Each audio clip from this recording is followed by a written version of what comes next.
dia takut pada maskot. Setahu saya, kami tak pernah takutkan dia dengan maskot. Adakah dia akan takut sehingga besar? Okey, Puan Nurul Laim, ini adalah berlaku lekatan dalam anak yang umur 1 tahun tu. Maksudnya dia mungkin pernah melihat maskot.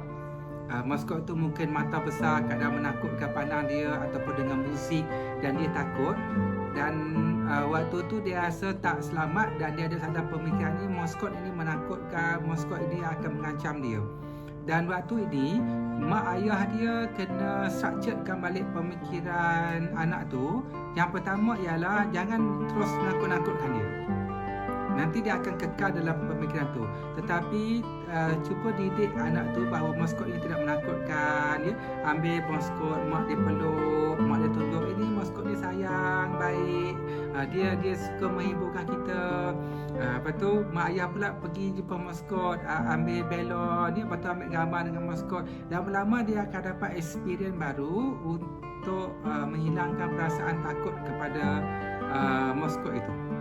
Sebab itu maksudnya, saya masuk tips yang ketiga tadi, iaitu kita kena memahami tahap perkembangan psikologikal anak untuk menjadikan anak kita kuat psikologikal. Ini sangat penting. Ini sangat penting. Kita kena memahami keperluan membina psikologikal anak. Berdasarkan Freudian psychoanalysis dan berdasarkan neo-CBT, cognitive behavior therapy, perkembangan anak yang paling kritikal, paling penting sekali ialah pada berumur 2 hingga 7 tahun. 2 hingga 7 tahun ni very very important years dalam pembesaran anak. Ya, yang kedua ialah semasa 7 hingga 14 tahun. Ya. Kenapa 2 hingga 14 tahun? Kerana 2 hingga 14 tahun itu anak ini dia ada emosi yang sangat rapat dengan mak ayah dia. Masa ini dia tak ada orang lain dalam hidup dia. Yang dia ada adalah mak ayah, sayang dia, peluk dia, apa-apa dia akan pergi pada mak ayah adik. 2 hingga 7 tahun. Sebab tu dikatakan apa-apa yang berlaku, peristiwa-peristiwa besar, traumatik, fobia, masalah mental health yang lekatan berlaku pada waktu ini, dia akan mempengaruhi kesan pada waktu dewasa. Yang kedua ialah masa 7 hingga 14 tahun. Ini pun sangat-sangat penting. Sebab itu dalam mental health, kalau kes-kes cabul, kes cubaan pemerkosaan, kes penderaan, kes bully, body shaming dan sebagainya yang berlaku pada umur 2 hingga 7 tahun, 7 hingga 14 tahun, jika tak dapat ditangani dengan baik, dia akan menjadi punca masalah mental health yang teruk pada anak apabila besar nanti. Dan apabila anak itu berumur lebih daripada 14 tahun, 14 hingga 21 tahun, tetap ada pengaruh individu signifikan dalam sosialisasi dan psikologi dia, tapi tak berapa kuat pengaruh individu signifikan. Sebab apa? Sebab lepas umur 14 tahun ni, dia dah ada kawan. Dia dah ada geng sendiri. Ya, dia dah ada grup sendiri. Jadi pengaruh individu signifikan ni ada tapi tak berapa kuat. Jadi kita kena faham. Sebab tu kalau pengalaman saya, kalau kita tanya pada orang yang pernah ada fobia, takut kucing, takut gelap, takut tempat tinggi, takut orang yang tak kenal, tanya soalan simple je, apa yang berlaku pada awak yang masih awak ingat? Dia akan kata, masa saya umur dulu masa saya kecil, contoh saya takut gelap. Masa kecil-kecil saya ingat lagi, saya pernah dikurung dalam store gelap oleh mak saya. Mak saya marah pada saya, dikurung saya dalam bilik gelap. Saya buka, tutup mata sama saja. Lepas tu sampai sekarang ni saya takut gelap. Kalau gelap, dada saya berdepar-depar, nafas saya sesak. Waktu tu umur awak berapa tahun? Umur saya ingat dalam darjah tadika dalam umur 5-6 tahun. Nampak So fobia kepada kegelapan berlaku kerana mak dia pernah kurung dia dalam bilik gelap semasa berumur 5-6 tahun. Sebab tu jangan kurung anak dalam bilik gelap. So tak boleh. Ya. Dan satu lagi apa yang saya nak jelaskan ialah suara line semua okey clear Nampak Network. Okey. Okey, Doktor. Okey, sebab itu pada waktu ini, pada waktu 2 hingga 7 tahun, 7 hingga 14 tahun tu, masa tu hubungan anak dengan mak kena akrab. Mak dan ayah dia kena rapat. Yang ada adalah kasih sayang dan keakraban emosi tu. Emotional tu, attachment tu kena kuat. Sebab tu jika mak dan ayah berjaya membina keakraban emosi yang kuat tu, biasanya anak dia ada satu ciri. Ciri dia panggil dia merap sikit. Merap sikit, contohnya sikit mak kan, sikit nak peluk, sikit manja. That is normal. Sebab itu tandakan keakraban emosi itu wujud. Dan dalam psikologi dikatakan satu hari nanti bila anak tu dah besar, mak ayah dah tua, umur 60, 70, 80 tahun, dan anak dah besar, bagaimana anak itu akan jaga mak dia. Nak tak pergi kat mak dia, mak sakit, sian kat mak, sikap mak, air mata meleleh, suap mak makan, ya. Lepas tu mandikan mak dengan penuh kasih sayang, dengan penuh rasa. Jadi macam mana benda tu akan datang, macam mana dia akan buat dengan rasa, dengan kasih sayang tu bergantung kepada attachment, hubungan dia dengan mak ayah dia semasa umur 2 hingga 7 tahun, 7 hingga 14 tahun tu. Maksudnya dalam fikiran dia ada banyak memori, kasih sayang, keindahan, emosi yang rapat. Itu yang datang balik bila dia dewasa nanti. Sebab itu tugas mak ayah adalah membina hubungan emosi yang rapat, pembinaan psikologikal yang rapat. Okey, ada satu masalah mental health dikongsi oleh satu practitioner kita. Seorang anak ni dapat masalah mental, ya, di universiti. Dia dapat schizophrenia, ya, dia ada depression, ya. Jadi bila tanya balik kenapa dia, apa punca dia dapat depression tu, rupanya dapat depression tu kerana body shaming. Dan yang serius itu, dia dapat body shaming itu bukan daripada kawan-kawan sekolah, bukan pada orang lain. Dia dapat body shaming itu daripada mak ayah dia sendiri. Mak dia ni suka kutuk dia, ya. Dia tengah-tengah makan, kau ni asyik makan, badan kau gemuk, kau tahu tak badan kau gemuk kenempol, kau tahu tak badan kau gemuk kenempol buruk, salah siapa nak kahwin dengan kau nanti, dah lah gemuk, buruk lah tu. Jadi masuk dalam fikiran anak tu. Jadi dia takut, dia bimbang, dia malu, dia pergi kat rumah bila kawan dia pandang, dia takut. Sebab tu saya kata, orang lain boleh kata kita gemuk, orang lain mungkin boleh kutuk kita, mak ayah tak boleh. Sebab mak ayah adalah individu yang very very special. Dia adalah individu signifikan. Sebab tu bila anak ini pergi keluar, dia pergi keluar, dia main dengan kawan-kawan dia, kemudian kawan-kawan dia bergaduh dengan dia, tak nak kawan dengan dia. Dia kata, tak nak kawan dengan kau. Dia pun menangis balik rumah, jumpa mak dia. Mak, sedih, semua orang tak nak kawan dengan saya, semua orang kata saya hitam. Masa tu mak ayah dia akan mainkan peranan dia. Mana pula akak ni lah anak mak yang paling cantik, dia lah anak ayah yang paling comel. Mai duduk dengan mak, mak peluk, tak apa. Walaupun orang tak kawan dengan adik, tapi mak kawan adik. Mak adik paling special untuk mak. Tak apa, nanti mak buat kuih, besok bagi kawan-kawan. Jadi maksudnya perasaan emosi yang negatif itu distrukturkan semula, di-cover semula, dibetulkan semula, dipositifkan semula oleh individu signifikan. Itulah peranan individu signifikan. Itulah tugas kita. Itulah dipanggil kekeluargaan. Itulah panggil mak ayah, melindungi dan membetulkan, mengukuhkan psikologikal. Sebab itu jika mak ayah tak boleh main peranan ini di segi umur 2 hingga 14 tahun, 14 hingga 1 tahun tu, maka psikologikal anak itu akan jadi tidak kuat. Saya pernah buat satu program mental health di sebuah universiti.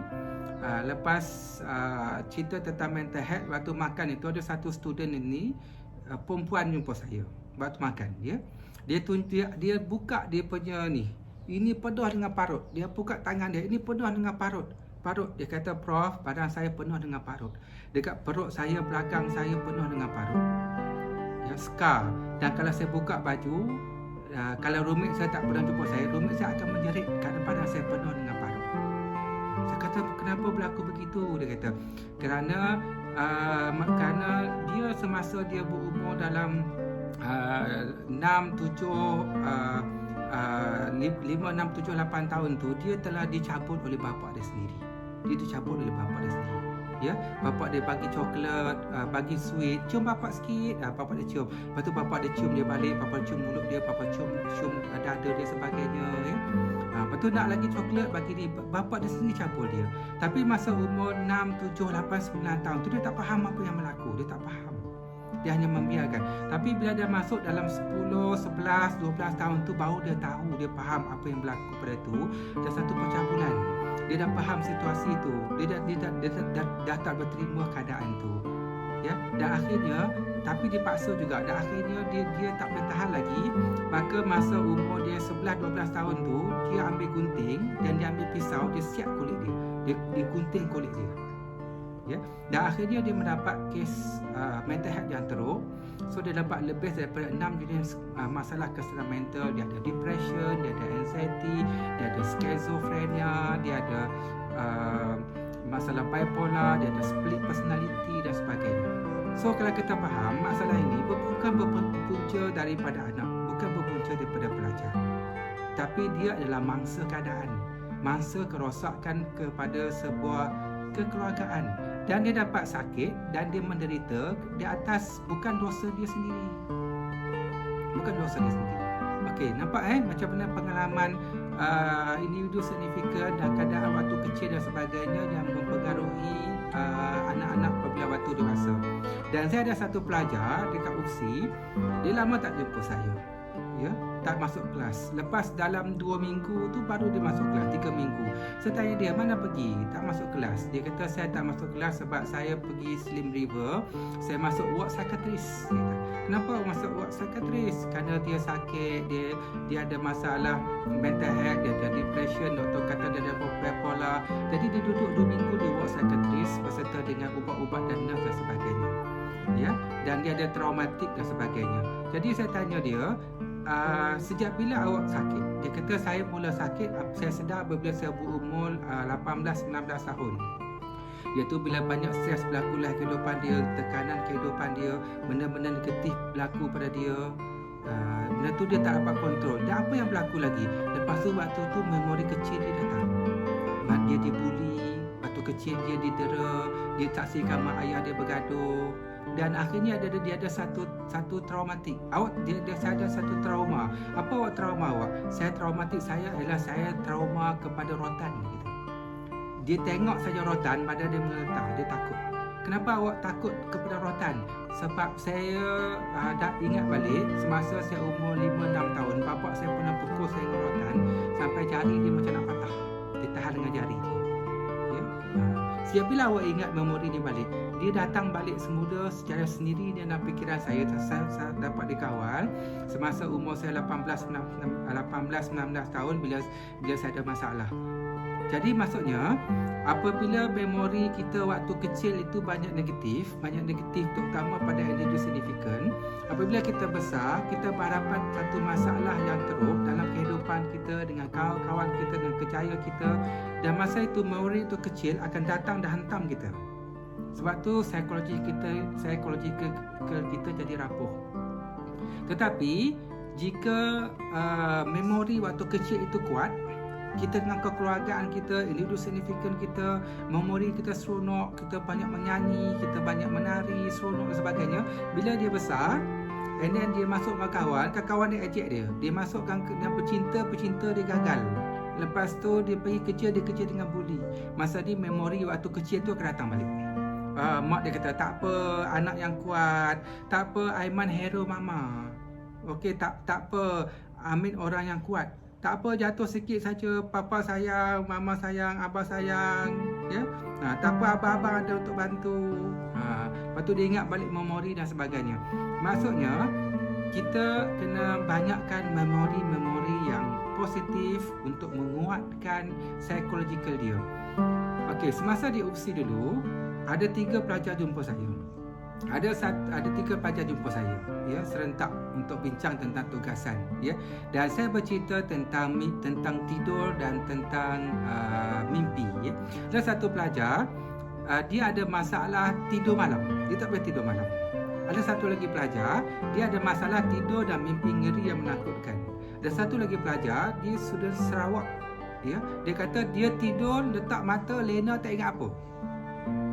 Ini tidur paling baik, ya, paling baik. Yang saya tanya pada pelajar pertama, kenapa tak boleh tidur? Kenapa tak boleh tidur? Rupanya apa yang perkara awak paling ingat? Dia kata yang paling ingat ialah masa kecil-kecil dulu, keluarga dia berpisah, bercerai, dan dia banyak tak seronok, dan kat rumah, kat sekolah, kawan-kawan dia ejek dia, keluarga dia tak bahagia dan sebagainya, ya. Jadi benda tu banyak ganggu pemikiran dia dan mengganggu tidur dia. Dia tak menikmati tidurnya nyenyak. Dan yang kedua ini, wajah dia, kulit dia hitam-hitam sikit, ya, tapi hitam manis, tapi dia cantik. Dan masa kecil-kecil dia sekolah rendah, kawan-kawan dia suka ejek dia keling. Suka ejek dia India sebab kulit hitam dia keling India, dan dia rasa saya sangat malu, sampai sekolah menengah pun saya malu. Dan masa dia cakap tu air mata dia meleleh. Sebab tu sampai sekarang kat universiti, bila ada kawan-kawan dia ejek dia, perli dia, memori tu kecil dia datang balik bahawa dia pernah dibuli, pernah body shaming. Sebab tu bully dan body shaming ini, dia kesan dia sangat buruk kepada psychological dan mental health kanak-kanak remaja bila dia membesar. Sebab tu jangan ejek-ejek, jangan biarkan benda ni berleluasa, ya. Kerana dia kena balance dengan keadaan yang baik. Dan saya tanya pada pelajar ketiga yang letak kepala tidur mati, tak ingat apa-apa. Apa yang awak ingat waktu kecil? Dia kata, saya tak ada apa-apa lah Prof. Cuma yang saya ingat waktu kecil-kecil dulu, saya banyak pergi menari dekat sekolah. Lepas tu mak ayah saya tepuk tangan saya menari. Kemudian kami suka menyanyi. Sampai sekarang saya suka karaoke, saya suka menyanyi. So menari seronok, main muzik. Maksudnya experience dan pengalaman dia banyak yang menyeronokkan, yang happy. Jadi itulah tugas kekeluargaan kita. Sebab tu kalau ikut WHO, kalau ikut dalam badan-badan pertumbuhan kanak-kanak, untuk parenting kita kena check diri kita. Kita ada 5 benda yang kita kena check tentang parenting. Sama ada anak kita membesar sebagai kuat tak untuk psychological dia. Yang pertama ialah kita kena tanya soalan diri kita, adakah anak saya membesar dengan gembira sebagai kanak-kanak? Dia kena gembira sebagai kanak. Jadi apa ciri kanak-kanak yang gembira? Dia boleh menyanyi, dia boleh gelak, dia boleh bergoleng, dia nak lompat atas katil mak dia pun lompat, kan? Nak pakai kasut tinggi mak dia pun pakai.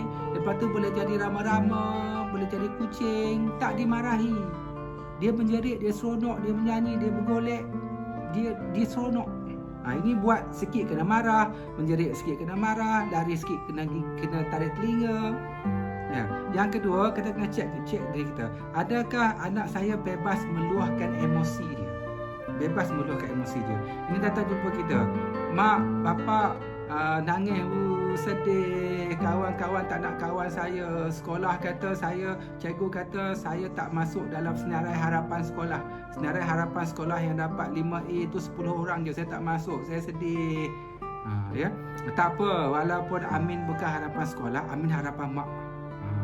Tak apa, Amin buat belajar untuk mak. Jadi dia rasa kuat, dia rasa power. Ya. Lepas tu besok datang pula jumpa kita, mak, hari ni suka sangat, happy sangat, gembira sangat. Kenapa? Dapat surat. Kawan lagi tulis surat, kan? Dalam surat tu bukan surat biasa, ada love dengan berbedak.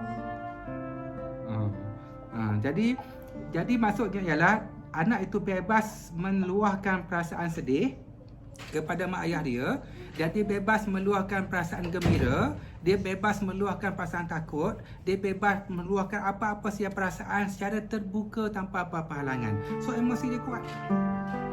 Dan yang ketiga, kita kena tanya daripada diri kita, adakah anak saya membesar dalam keadaan yang rasa selamat? Kita kena bagi rasa selamat. Maksudnya selamat dekat rumah, selamat dengan ahli-ahli keluarga, selamat dengan abang dia, tak rasa tak ancam, dan selamat dekat depan rumah, selamat dekat orang luar. Maksudnya kita takut. Sebab tu tak boleh takutkan anak-anak, takutkan hantu, takutkan saka, kena jangan keluar rumah, nanti kena colek, lepas kena colek orang tangkap adik, lepas tu dia pergi adik, dia belah perut adik, lepas tu dia ambil organ, dia jual. Dia budak tu takut nak keluar rumah, tengok orang pun takut. Tak boleh. Ya, kita kena bagi dia ada perasaan selamat. Mungkin ada orang jahat, jadi kalau ada orang jahat, jerit, hati-hati. Tapi orang baik daripada ramai orang jahat. Dia kena happy, dia kena seronok, dia kena bebas, dia kena menikmati hidup dia di dunia dia.